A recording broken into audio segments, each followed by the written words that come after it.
Assalamualaikum warahmatullahi wabarakatuh. Selamat pagi, selamat siang, petang, maupun malam untuk rekan-rekan dari mahasiswa Universitas Nahdlatul Ulama Surabaya, prodi S1 Akuntansi, ataupun mungkin juga prodi lainnya. Hari ini saya, Niken Safik Dimasari, bersama avatar saya yang ada di Zoom ini, kita akan membicarakan mengenai materi statistik bisnis yang mulai dipraktekkan di software SPSS. Nah, SPSS yang saya eh, lakukan nanti ini itu adalah software SPSS 26. Perlu diketahui teman-teman, apapun versi SPSS-nya, intinya itu sama. Jika Anda memiliki SPSS versi 25, 23, ataupun 26, ataupun malah yang lebih baru dibanding 26, Anda akan melihat bahwa fitur-fiturnya kurang lebih hampir sama. Ada sedikit yang berbeda ditambahkan, tapi bukan merupakan suatu fitur yang krusial untuk dasar di mana kita akan melakukan praktek SPSS di bisnis. Baiklah, saya akan mulai dengan Bismillahirrahmanirrahim.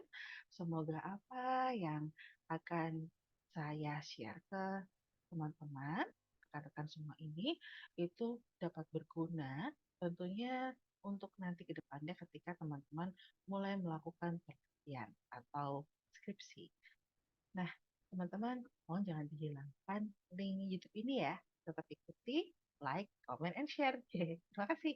Lalu kemudian kita akan share sedikit untuk tampilan. Kebetulan ini materi untuk satu bisnis untuk teman-teman dari prodi akuntansi di kelas B.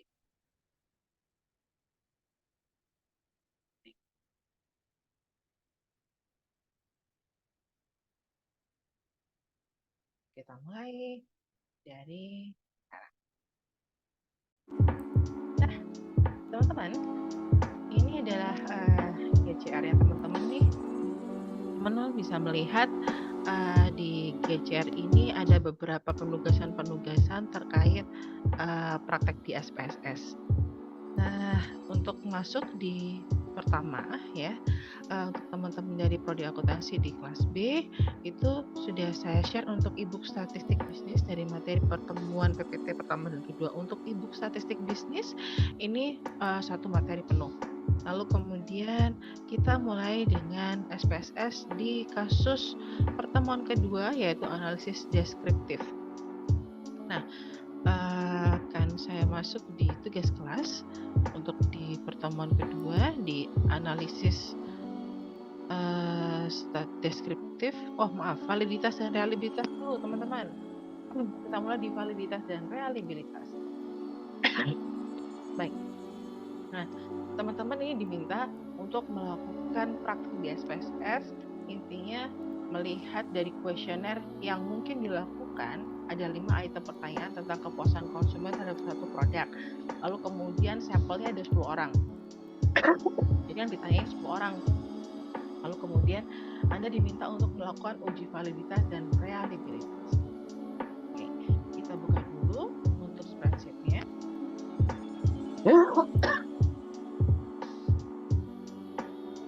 Lalu kemudian saya akan membuka SPSS.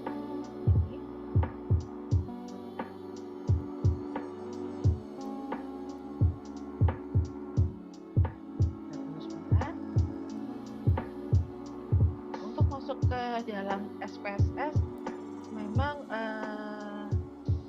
jauh lebih lama ya teman-teman, karena memang dia terintegrasi di dalam C-Prom kita. Jadi harap bersabar untuk teman-teman. Ini kenapa ya? Biasanya teman-teman kan pengen yang cepat gitu ya. Kita tunggu sebentar, nanti dia akan keluar sendiri. Nah, ini sudah keluar. Dan saya akan share untuk SPSS. Nah, teman-teman nih akan keluar bentuknya awalnya itu seperti ini teman-teman. Keluar juga seperti ini. Nah, lalu Apa yang harus dilakukan? Seperti biasa, teman-teman lakukan new dataset ya. Lalu kemudian klik 2 kali di dataset. Oke. Lalu tampilan akan berubah menjadi seperti ini, teman-teman. Itu merupakan tampilan yang seharusnya teman-teman lakukan inputting data ya. Di data view ini ada 2 sheet ya, teman-teman. Kalau di Excel kan ada 2 sheet. Kalau di SPSS, data view ini merupakan murni data-data dimasukkan. Lalu variabel view ini merupakan jenis variabelnya apa, lalu kemudian penamaannya dari sini, ini merupakan sistemnya. Saya coba ya. Sebelumnya kita kan lihat tadi bahwa ada 5 pertanyaan yang dimasukkan dalam kuesioner Anda. Dari 5 pertanyaan tersebut, Anda melakukan pertanyaan atau sampling terhadap 10 orang yang ada. Nah, lalu kemudian saya masukkan di sini, saya naming dengan di satu, yaitu question yang pertama. Lalu kemudian ini kedua. Lalu kemudian ini ketiga. Lalu kemudian kelima. Empat. Lalu ini adalah kelima. Nah, teman-teman akan langsung otomatis terlihat nih ada numerik atau ini ada win ya, ini desimalnya. Win itu intinya adalah seberapa lebar angka yang akan Anda masukkan. Nah, kalau angkanya hanya 6 gitu kan, atau 7 itu ya, kalau 1 juta itu kan penulisannya ada 1 terus nolnya ada 6 gitu kan. Nah, berarti 7 itu panjangnya dari angka tersebut. Lalu berapa desimalnya? Kalau Anda ingin desimal di belakangnya itu 2 atau 3 atau 4, Anda bisa atur di sini. Lalu kemudian label-labelnya dan merupakan label dari penamaan yang ada di sini juga. Kita tuliskan sama ya teman-teman. Ini juga berlaku kopas yang ada, tinggal Ctrl C, lalu kemudian arahkan di sini, lalu Ctrl V ini, lalu kemudian ini juga, tapi bedanya ini satu-satu teman-teman, nggak bisa semuanya.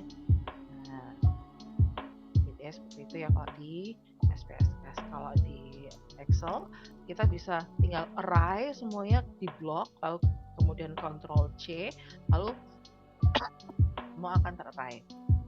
Nah, untuk variable view tidak bisa dilakukan seperti itu teman-teman.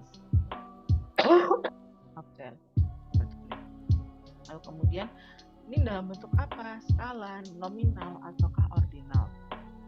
Nah, kebetulan karena kita bertanya sesuatu gitu kan, lalu kemudian pertanyaan itu antara ya, tidak, puas, atau sangat puas sekali, itu diberikan pada skala, maka kita masukkan skala. Kita atur skala semua. Rule-nya kita menginput ya. Lalu kemudian desimalnya, karena saya tidak melakukan desimal, tidak ada desimal kan, karena langsung otomatis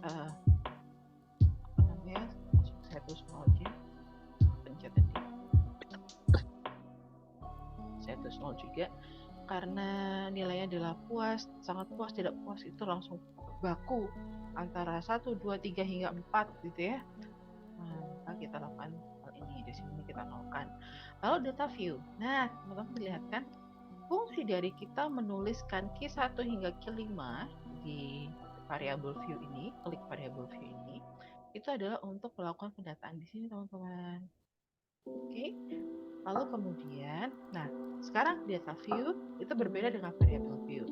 Kalau di variable view, kalau kita misalkan seperti ini, blocking semua, lalu kita Ctrl C, kita bisa melakukan copy, lalu kemudian paste secara langsung. Tapi tidak bisa melakukan paste secara langsung ya, harus satu persatu kalau di variable view. Nah, kalau di data view, itu kita bisa blocking semua yang ada di spreadsheet tadi, kemudian langsung kita isikan kita klik Ctrl F, lalu semua akan terisi. Mulai saya akan praktekkan. Saya akan melakukan tampilan pada spreadsheet yang telah dibagikan pada tugas. Semoga sudah terlihat semua tampilannya. Kemudian saya perbesar dulu untuk beberapa rekan-rekan. Mungkin ada yang menggunakan handphone jadikan kecil. Saya perbesar. Ini nilai dari mana, Bu? Cek kembali lagi. Saya lagi mohon cek sekali lagi GCR kalian. Itu ada link spreadsheet, klik, itu semua sudah ada datanya. Lalu apa kita ngeblok ini? Nggak perlu, kan sudah ada tadi, sudah ada tulisannya. Anda hanya blocking area in, lalu kemudian kita masuk ke dataset di IBM, Ctrl plus T. Nah, lihat kan teman-teman, semua langsung terisikan dengan otomatis seperti ini. Lalu kemudian kita melihat tuh teman-teman, apa yang harus dilakukan. Pertama, untuk melakukan analisa validitas, teman-teman tinggal klik saja. Ini saya perbesar dulu terus melihat.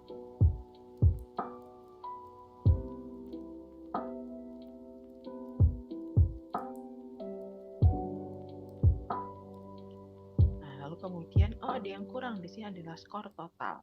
Nah, teman-teman tinggal masukkan di variable view, lalu kemudian klik ini skor total, tulis skor total.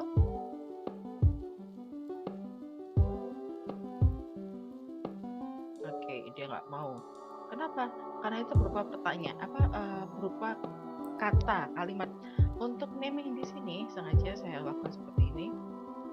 Untuk naming di sini itu hanya berlaku untuk kode, ya. Oke, kan, lalu kita tuliskan dengan skor total dengan tulisannya top, gitu ya.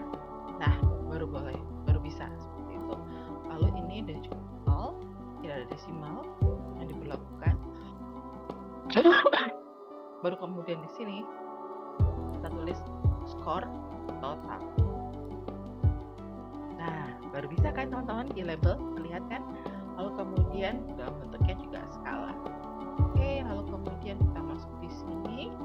Lalu Anda bisa melakukan langsung perhitungan di sini sebagaimana yang ada di Excel.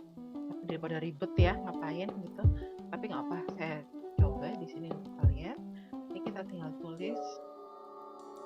Nah, harus compute seperti ini, memang satu persatu berbeda seperti itu. Target variabel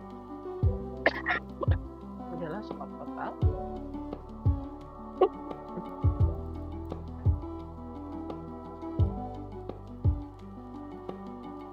Lalu kemudian target variabelnya adalah ini, kita masukkan.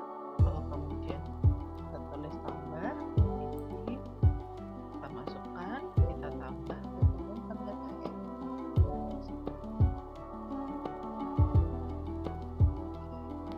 Jadi jika kita klik transform di sini, itu akan terlihat teman-teman. Lalu kemudian kita klik transform, kemudian compute variable, akan terlihat bentuk. Mungkin lebih baik share layar ya.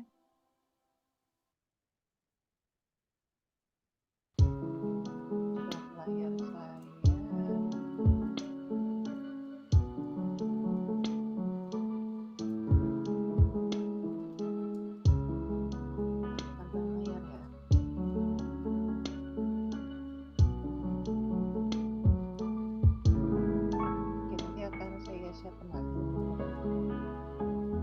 Kemudian ini ada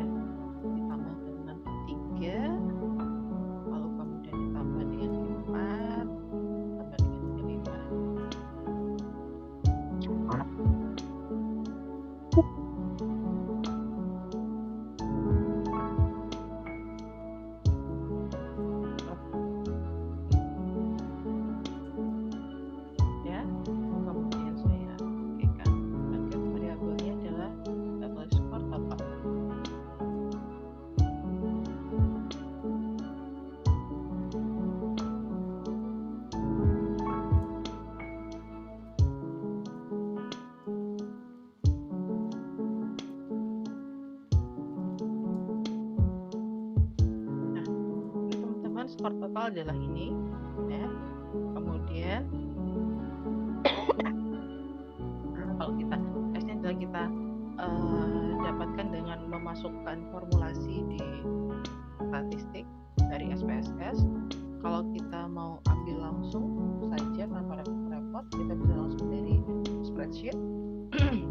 Untuk skor total ini kita blocking, lalu kemudian kita klik kanan pada mouse, lalu kemudian kita salin ini, lalu kemudian kita masukkan kembali lagi di dataset SPSS, lalu kemudian kita klik kanan, lalu kemudian kita paste, voila, sudah langsung.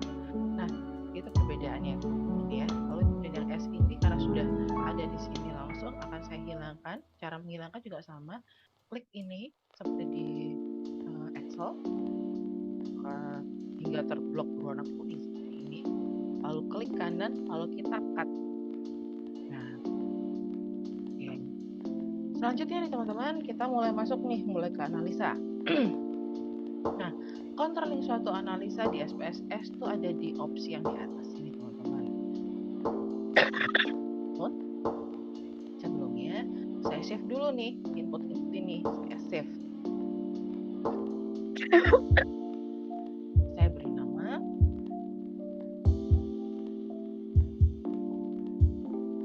Oke, saya masuk dulu ke Unusa.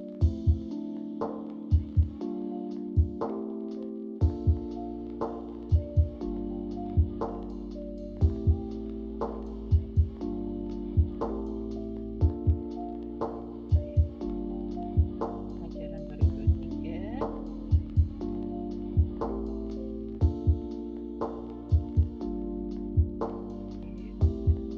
Kalau saya tulis sebagai data uji validitas.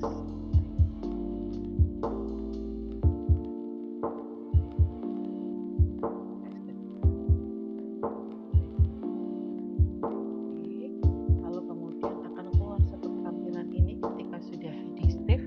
Intinya ini merupakan catatan log, gitu kan, catatan log apa yang Anda lakukan di SPSS. Jadi SPSS ini semi sistem. Jadi cara kerjanya berbeda dengan Excel. Nah, apa yang dilakukan itu akan selalu tercatat pada buku log seperti ini. Jadi teman-teman bisa mengurutkan kembali dan melihat kembali apabila ada yang salah. Oke. Lalu kemudian kita akan tampilkan masuk di tampilan di tadi. Ini saya close dulu, nggak ada masalah. Saya cancel, saya kecil dulu. Kita masuk di sini.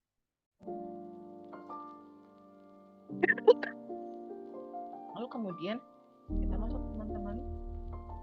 Ini saya pakai anot juga ya, saya spotlight. Kita akan memilih ini teman-teman, ini analyze. Kita klik analyze, nah, lalu akan muncul tampilan seperti ini teman-teman. Yang kita lakukan sekarang adalah uji validitas. Maka kita lakukan pertama kali adalah setelah klik analyze, lalu kita cari tulisan correlate. Nah, ini ada tulisan correlate. Lalu kemudian kita klik bivariate. Nah, lalu kemudian akan muncul tampilan kotak seperti yang tertera. Semoga teman-teman terlihat ya kotak-kotak yang tertera ini. Selanjutnya, kemudian kita masukkan seluruhnya. Kita masukkan seluruhnya satu persatu.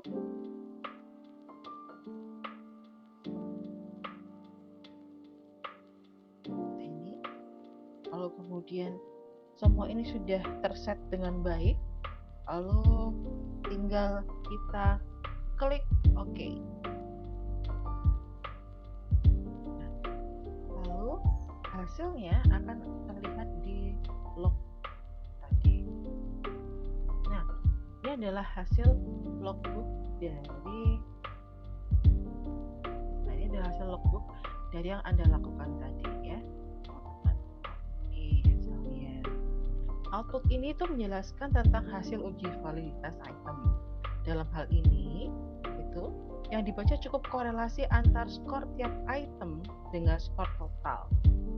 Ya, sekali lagi, skor antar item dengan skor total. Skor total ya teman-teman ya.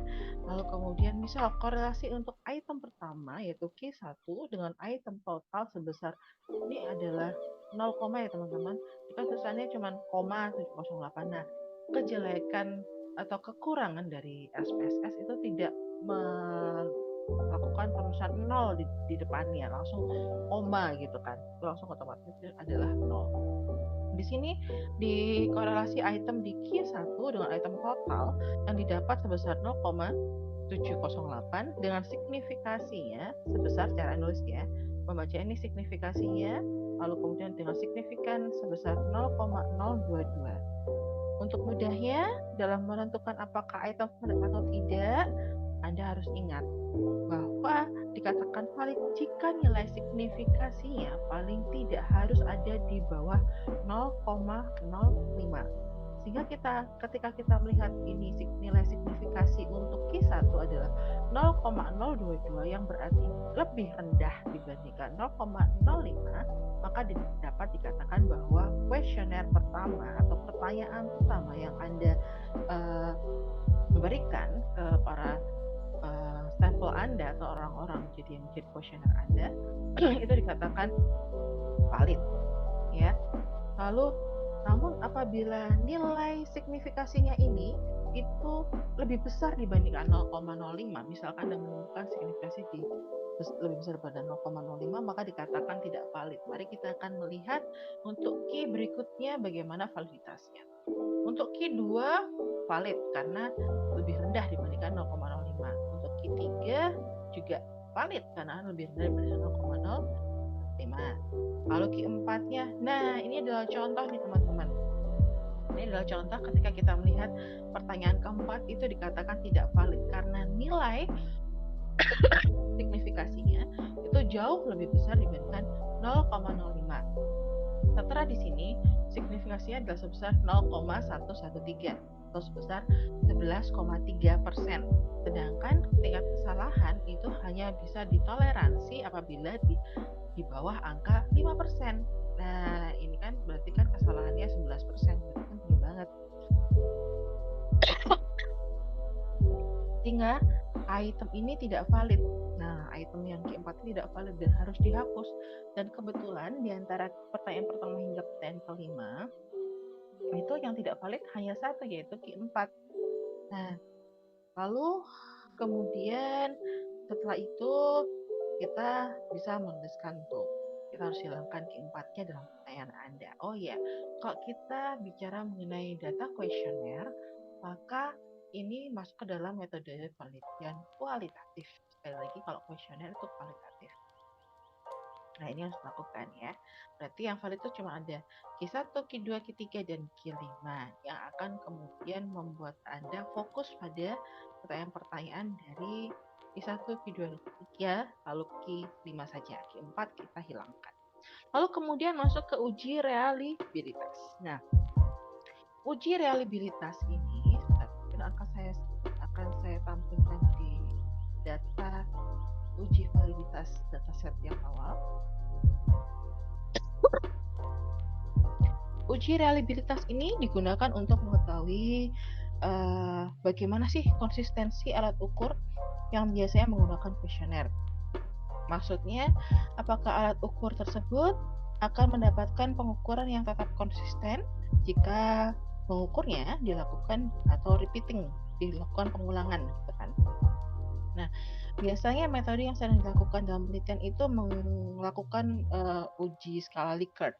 Skala Likert itu 1 sampai 5 gitu. Nah, yang kita lakukan di sini itu kita melakukan uji skala Likert, di mana tingkat kepuasan itu dikategorisasikan dalam suatu angka 1 hingga angka 5. Angka 5 itu berarti tandanya puas. Nah, lanjut kemudian kita masuk nih, gitu kan. Kita analisa di SPSS ini. Yuk kita analisa masuk ke dalam uji reliabilitas. Apa yang harus Anda lakukan? Nah, sama seperti itu. masuk di analyze, kita klik analyze, lalu kemudian kita klik scale, ya kita cari tulisan scale. Nah, kalau tadi kan kita masuk di correlate nih, tadi correlate untuk uji validitas. Sekarang kita masuk ke uji reliability, ya. Ingat, uji reliability ini untuk mengetahui seberapa konsisten suatu pertanyaan ini, lalu kemudian bisa diulang untuk pertanyaan-pertanyaan berikutnya.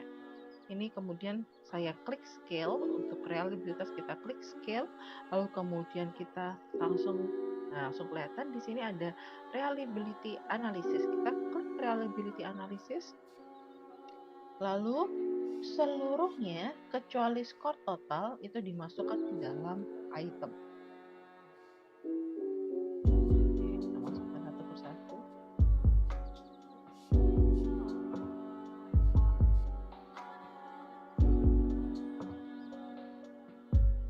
Skor total tidak usah ya teman-teman. Kalau tadi untuk menguji validitas, skor total itu dimasukkan ke dalam item. Ya. Lalu kemudian semua sudah oke, kita set oke. Lalu akan otomatis terlihat pada log.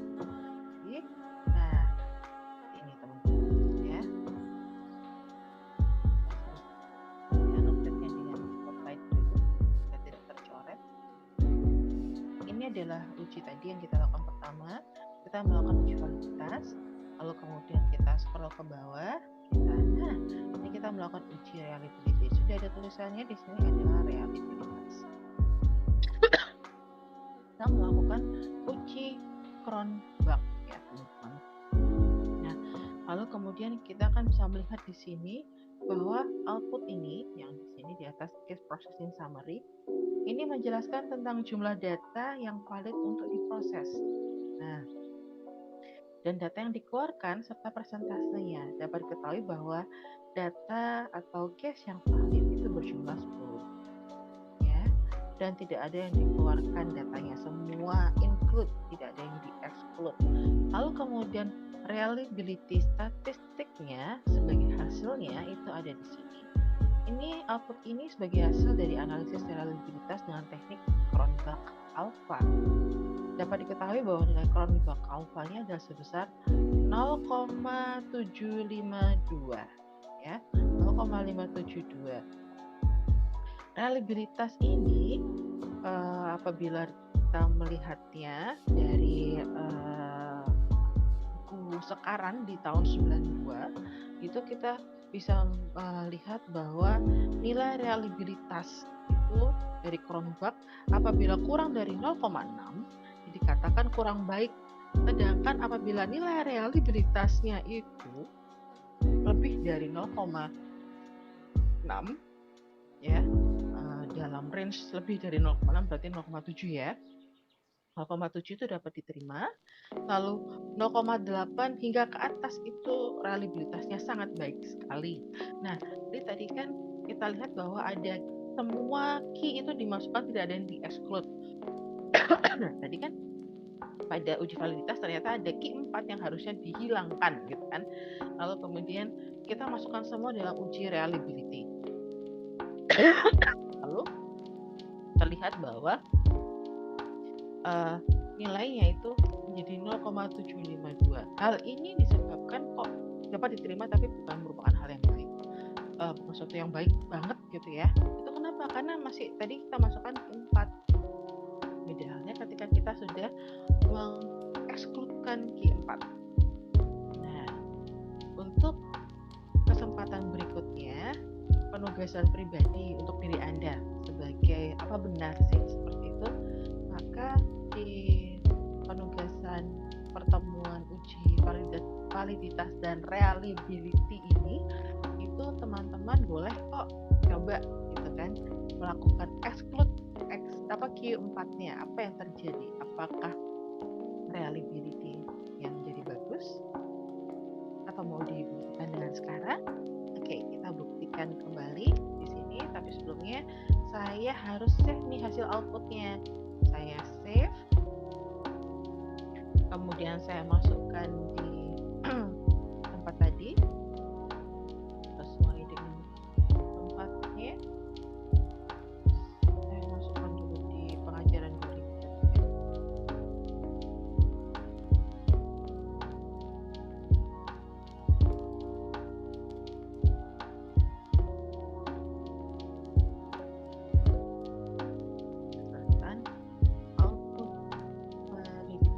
cukup 1.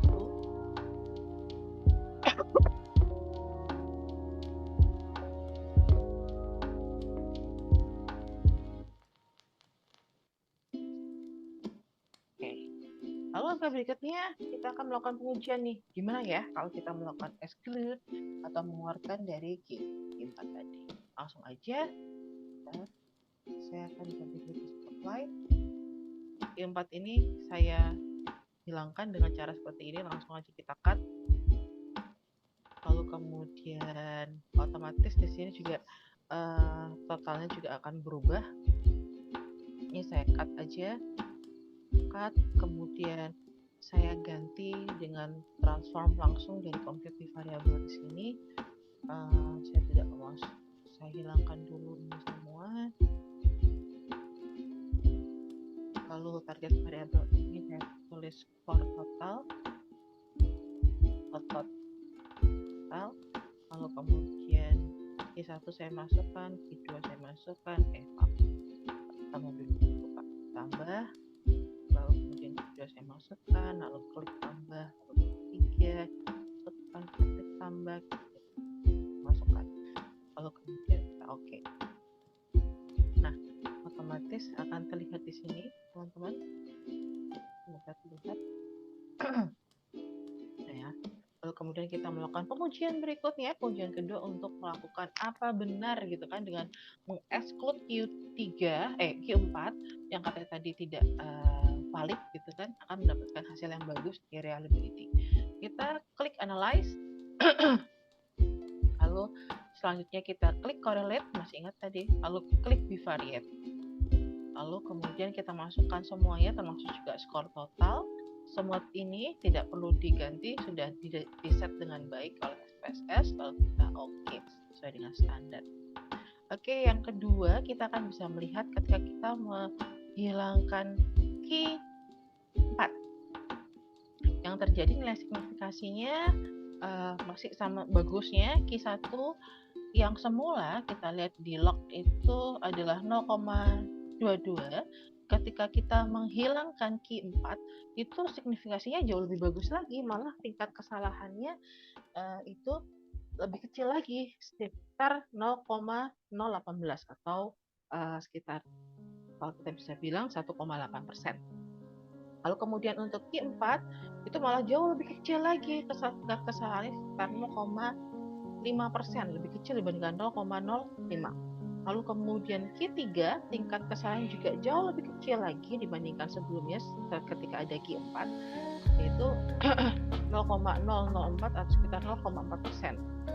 Berarti kan lebih kecil dibandingkan 0,05 atau 5%. Ya. Begitu pula dengan Q5. Jadi ini membuktikan ketika teman-teman apakah sudah melihat ini hasilnya. Nah, ini hasilnya. Ini hasil ketika kita sudah melakukan analisa.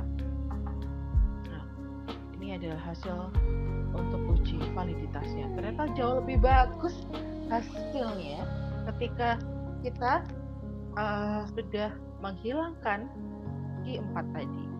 Nah, lalu kita buktikan lagi nih, apa benar, bagaimana dengan reliability-nya ya. Oke, kita akan masuk. Nah, teman-teman sebenarnya tidak perlu langsung masuk ke dataset. Di logbook pun juga teman-teman bisa melakukan itu gitu kan. Melakukan langsung, caranya sama. Ini ada beberapa opsi-opsi atau perintah-perintah dari file, edit, view, data, dan sampai dengan help. Ini adalah opsi-opsi ketika kita mau melakukan analisa apapun yang terjadi di SPSS. Kita klik tadi, masih ingat apa yang diklik untuk melakukan analisa, yaitu analyze. Analyze, lalu kemudian kalau masuk di tingkat reliabilitas, maka kita masuk pilih scale, lalu reliability analysis. Nah, sudah masuk semua dari Q1, Q2, Q3, dan Q5 tanpa Q4 ya teman-teman, karena Q4 sudah dihilangkan sekali lagi. Lalu kita klik OK. Bagaimana dengan alpha Cronbach-nya? Pada. Nah, teman-teman bisa lihat kan, ternyata setelah kita melakukan pengeluaran dari Q4 tadi, alpha Cronbachnya juga jauh lebih bagus, sekitar 0,774, dimana kalau kita melakukan pembaguan dari hasil 0,774 itu disetarakan dengan 0,8, maka dikatakan nilai dari reliabilitas maupun validitas dari pertanyaan-pertanyaan kualitas yang Anda gunakan untuk kuesioner itu sangat bagus sekali.